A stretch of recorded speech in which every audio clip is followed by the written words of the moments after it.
Les hussards sont les cavaliers les plus connus de la cavalerie légère de la Grande Armée. Pourtant, c'est bien les chasseurs à cheval qui représentaient la majorité des régiments de cavalerie légère. Ils seront jusqu'au nombre de 30, alors que les hussards ne dépasseront pas 14 régiments. Salut à tous, bienvenue sur la chaîne. Aujourd'hui, je vous propose un tuto peinture de cette boîte Italeri, la 6080, French Light Cavalry.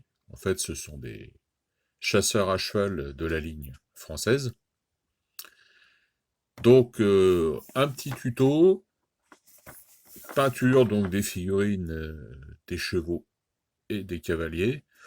Je vais suivre le code couleur, enfin le code couleur, pas exactement, disons que l'application des couleurs qui sont proposées sur la boîte. Je prendrai peut-être pas du bleu pour les couleurs du régiment, je vais prendre du rouge, mais bon, ça sera la même chose. Voilà, donc je change la caméra de position et on se retrouve tout de suite. Alors voilà, donc j'ai sous-couché mes figurines. Là, les cavaliers, je les ai sous-couchés avec un blanc, une bombe blanche Army Painter. Et les chevaux étaient bombés avec une bombe grise citadelle. Voilà. Alors les chevaux, petite précision, j'ai pris que deux chevaux pardon, de la boîte d'origine. Et j'en ai pris deux de la boîte d'une boîte de Hussard Italeri. Hussard français d'Italeri. Pourquoi? Parce que dans la boîte, je vous en avais parlé pendant, si vous avez vu la revue de boîte que j'avais fait de cette boîte de chasseurs à cheval, c'est qu'ils ont mis en fait quasiment sur 17 chevaux, il y a 13 chevaux d'officiers, c'est-à-dire avec la sellerie des officiers, et ils ont seulement mis 4 chevaux avec la sellerie des cavaliers. Donc en fait, en prenant des chevaux de hussards, ils ont la même sellerie, et ça, historiquement, ça correspond. Enfin, on est dans l'historique, quoi. Après, c'est pas une obligation. Moi, j'avais une boîte de hussards Italeri qui traînait, donc j'en ai profité pour taper dedans. Mais bon, si vous n'avez pas, bah, vous faites avec ce qu'il y a dans la boîte, et puis c'est tout, hein. C'est pas non plus une obligation. Alors, donc, je vais commencer par les cavaliers. Alors, les cavaliers, pour le vert, je vais faire... Alors, moi, j'utilise de la citadelle contraste. Je vais faire un mélange moitié-moitié d'Orc Flèche et de Dark Angel Wing. Puisque je trouve que ce vert-là est trop foncé, et celui-là est trop clair. Donc, en faisant moitié-moitié, ça donne une couleur qui me enfin, que je voulais, quoi. Un vert pas trop clair, mais pas trop foncé non plus. Je pense que ça fera un vert chasseur. Alors, si par contre vous n'utilisez pas la citadelle contraste, vous pouvez faire avec, par exemple, de l'Army Painter, hein, de l'Angel Green. Puis après, dessus, bah, vous passez un lavis, ce citadelle Biel Tan Green, qui est pas mal. Voilà, voilà. Alors, on va commencer tout de suite. Donc là, j'ai mon petit mélange que j'avais fait tout à l'heure. Voir s'il est toujours bon. Oh là, non, ça c'est trop épaissi. C'est plus bon. Je vais le refaire. Alors, on reprend. Donc, on va commencer par une goutte de Dark Angel Green. Donc, j'utilise des petites pipettes. Ça, vous trouvez ça dans les sur le net ou dans les magasins de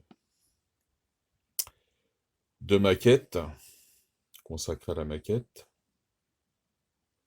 Donc, hop, on va prendre une petite goutte.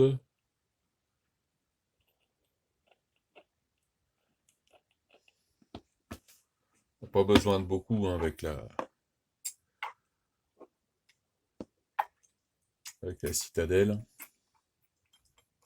avec la contraste, pardon. Donc ensuite, une petite goutte d'orque flèche.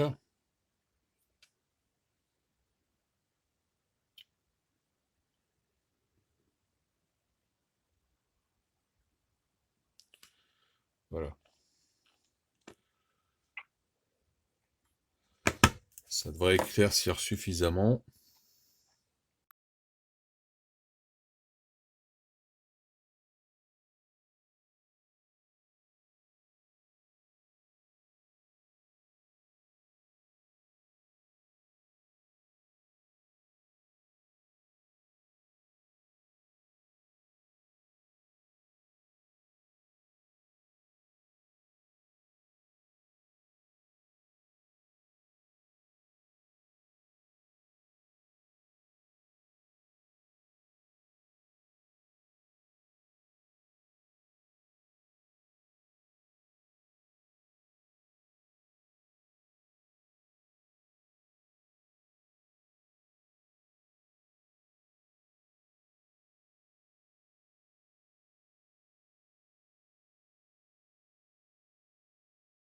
Voilà.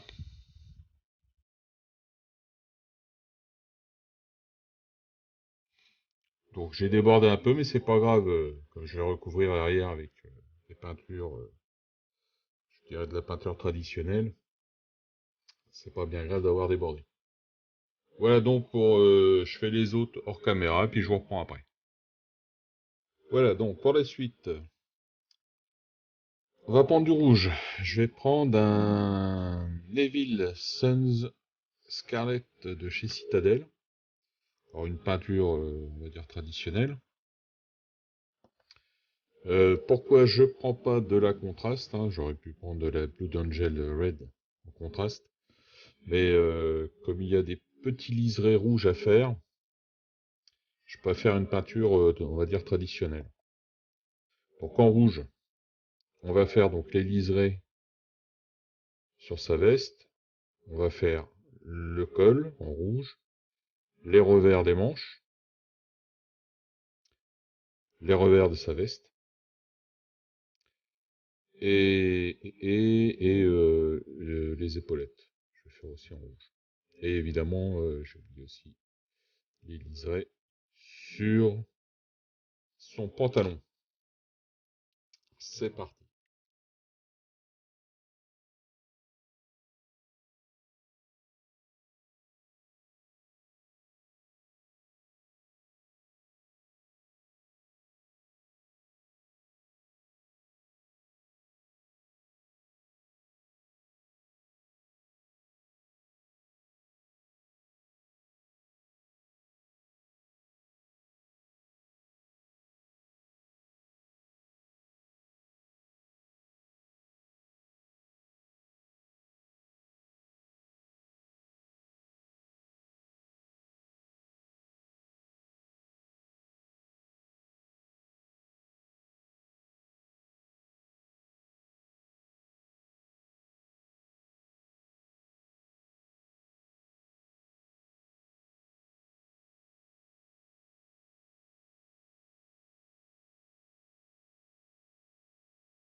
Voilà. On va pouvoir passer à la couleur suivante. Donc j'ai pris le rouge, hein, j'aurais pu prendre une autre couleur. que les régiments de chasseurs avaient différentes couleurs selon les régiments. On peut voir là sur cette feuille par exemple, vous voyez, 19e régiment, vous avez un jaune, c'est un jaune. Là, le 23e, orange. 22e aussi, mais le col est orange alors que là il est vert, etc. Voilà. Donc on a le choix entre différentes couleurs pour les parements selon les régiments. On passe à la couleur suivante. Donc ensuite, je vais appliquer du noir. Donc je vais prendre là, je vais prendre une citadelle, une contraste, Black Templar. Bon, alors, si vous n'avez pas de, si vous n'utilisez pas ce genre de peinture, vous prenez un noir traditionnel. Hein. Il n'y a pas de souci. Donc en noir, on va faire le shako et je vais trouver le nom.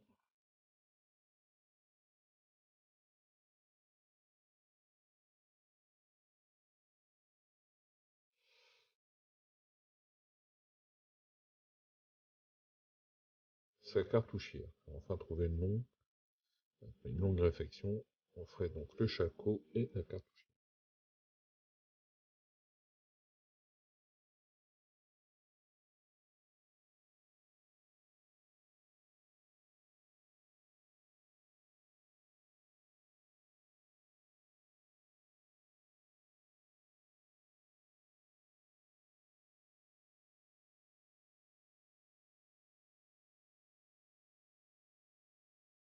Voilà. Couleur suivante. Donc là, comme mon cavalier est équipé d'un mousqueton, on va faire le bois de son fusil. Donc pour cela, je vais prendre un contraste Willwood. Alors si vous utilisez pas la contraste, pardon, on peut prendre par exemple un Morfang Brown ou un autre marron, fera l'affaire.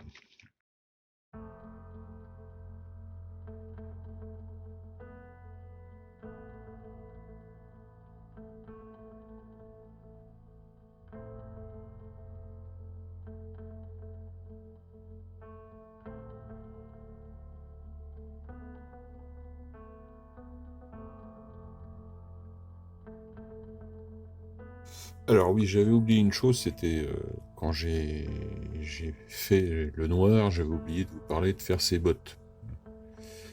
Évidemment en noir. Donc là en fait, lui il a le pantalon par-dessus les bottes. Alors si vous faites des recherches sur l'uniforme des chasseurs à cheval de la ligne, vous apercevrez qu'ils ont changé beaucoup de fois d'uniforme. Un coup ils portent le pantalon par-dessus des bottes, ou des fois le pantalon mis dans les bottes. C'est variable. Là, maintenant, je vais faire toutes les parties acier, sabre, fusil, enfin mousquet, fourreau du sabre. Donc tout ça, je vais faire ça avec du Lyron Hand Steel de chez Citadel.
Voilà, donc sabre,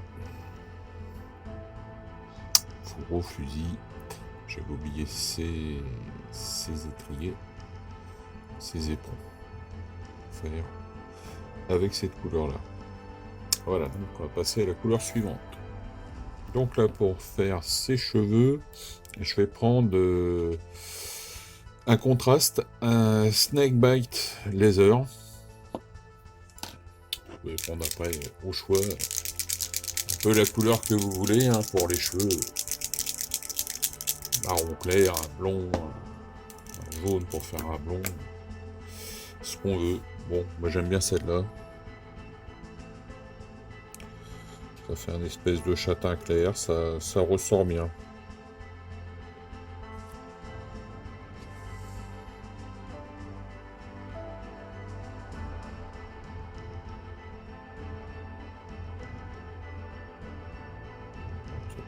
Je vais mettre.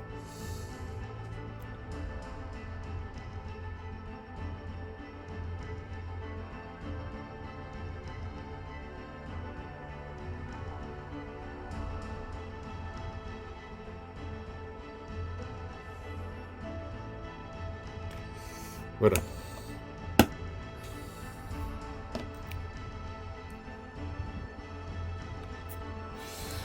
Donc ensuite, pour le visage, je vais utiliser une contraste, toujours une Dark Oat Flèche, que je trouve parfaite pour faire les visages.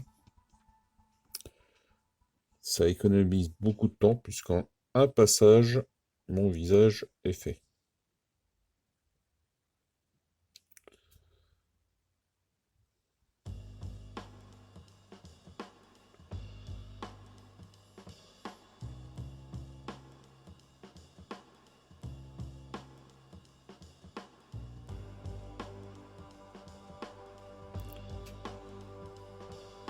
Voilà. Oh, pardon, toucher la caméra. Si on voit bien, si on veut bien faire le point, voilà. Hop. C'est fait.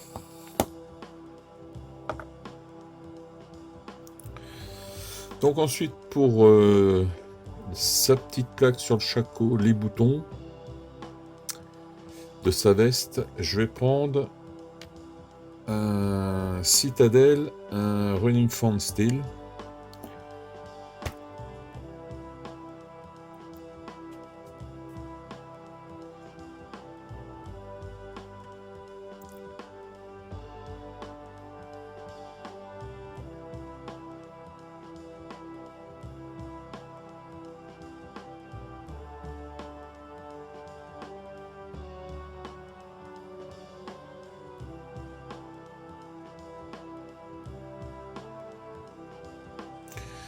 Voilà.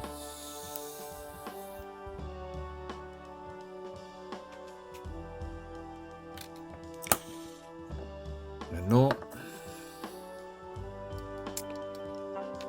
on va reprendre un rouge.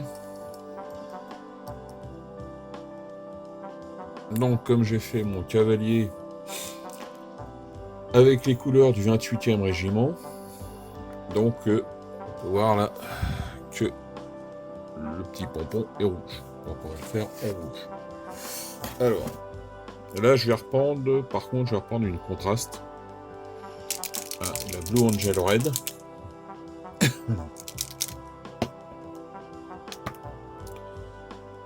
on va juste lui faire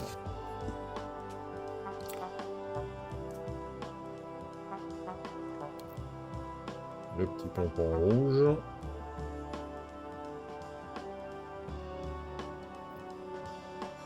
La peinture a du mal à accrocher sur ma sous-couche. Parfois ça arrive.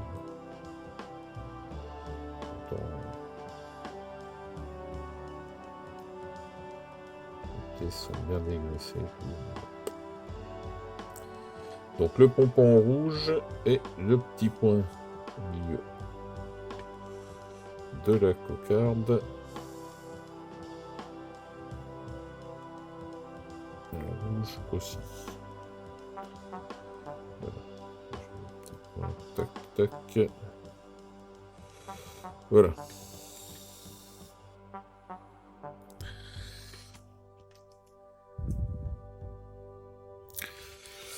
Donc on va finir par la dernière couleur qui va être du Grandy Gold de Charmy Painter.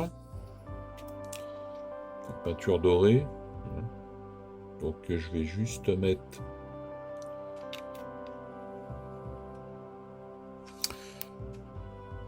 un peu sur le mousquet et un peu sur ses sangles.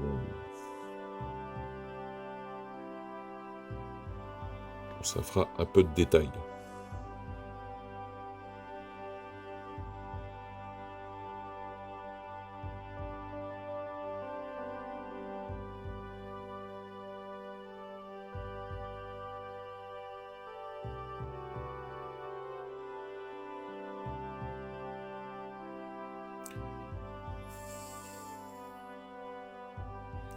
Voilà.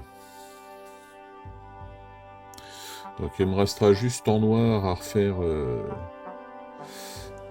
les sangles de ces pas de ces éperons de. Vous voyez, je trouve plus le mot.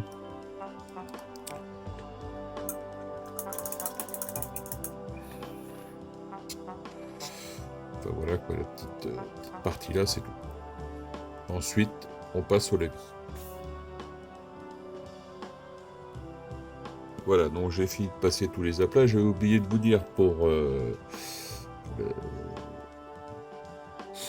la jugulaire de son shako que j'ai appliqué un Runefang Steel, hein, comme sur les boutons. Donc là, on va y aller avec un soft tone. Alors le lavis, le soft tone, je vais le passer uniquement sur les parties métalliques.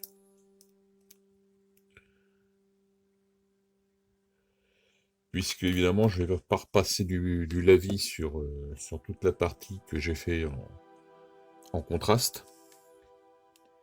Ça ne servirait strictement à rien.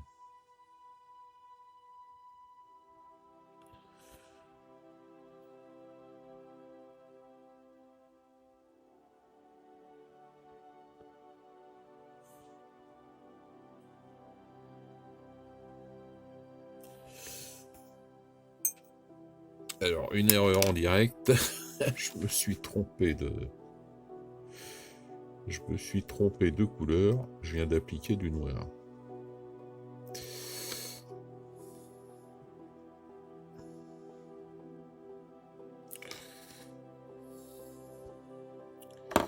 Il y a des jours comme ça. On trouve pas ces mots. On fait des conneries.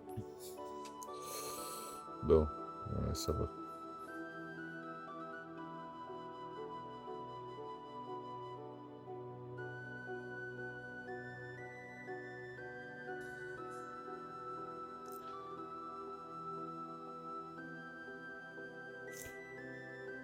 Sur le fusil, sur les parties métalliques, hein, évidemment.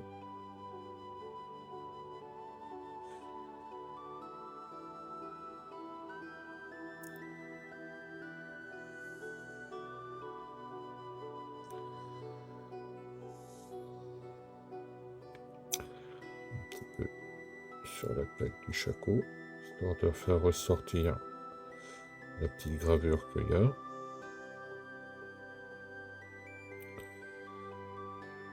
C'est bon. Un petit peu sur les étriers. Bon, j'ai retrouvé le mot. Voilà. Ensuite, on va passer à la partie blanche. Alors, la partie blanche, en fait, je vais appliquer un contraste Apothecary White qui vont en fait, je vais l'appliquer comme un lait sur les parties blanches.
la première couleur passée. Maintenant, on va attaquer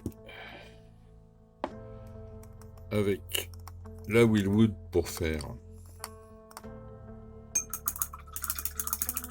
la queue et la crinière.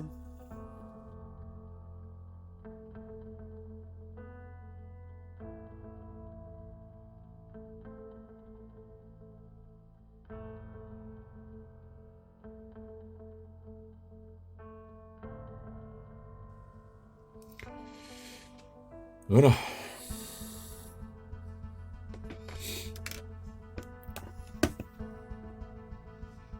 Donc maintenant, on va passer au noir pour faire toutes les sangles. Donc je vais sortir mon contraste Black Templar.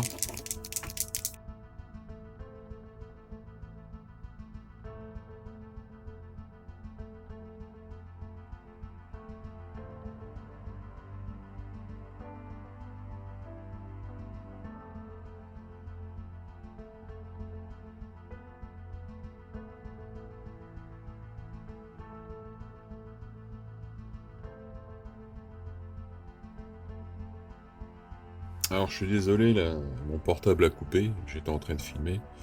Bon, enfin, vous n'avez pas raté grand chose. Je vais juste vous dire ce que j'ai fait après que la vidéo est coupée.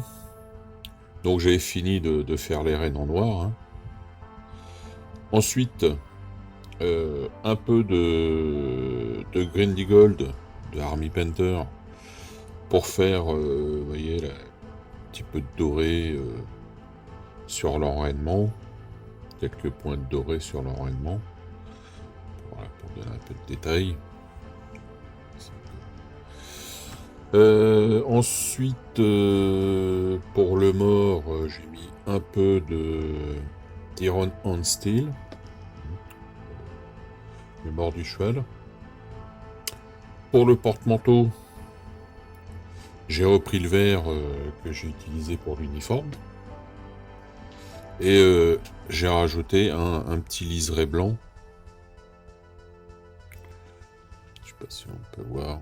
Voilà, un petit liseré blanc autour.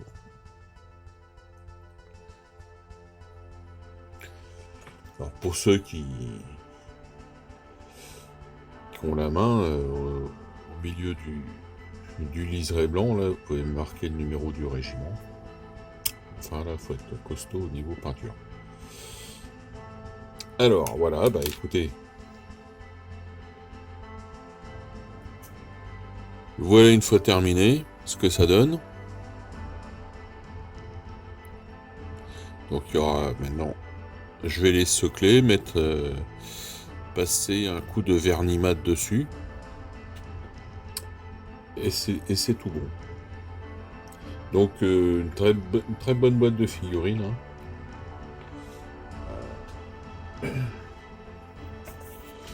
Voilà, la 60, on voit bien, 60-80 de chez Italeri. Très belle boîte de figurines. Facile à peindre, parce que les gravures sont profondes et bien marquées, ce qui facilite la peinture, franchement. C'est un plaisir de les peindre. Voilà. Donc derrière, à la fin de la vidéo, vous aurez des photos des figurines une fois soclées. Et puis, on se retrouve dans une prochaine vidéo. D'ici là, bonne peinture et bon jeu. Et de bons lancers de dés aussi pour ceux qui font du wargame. Allez, à ciao!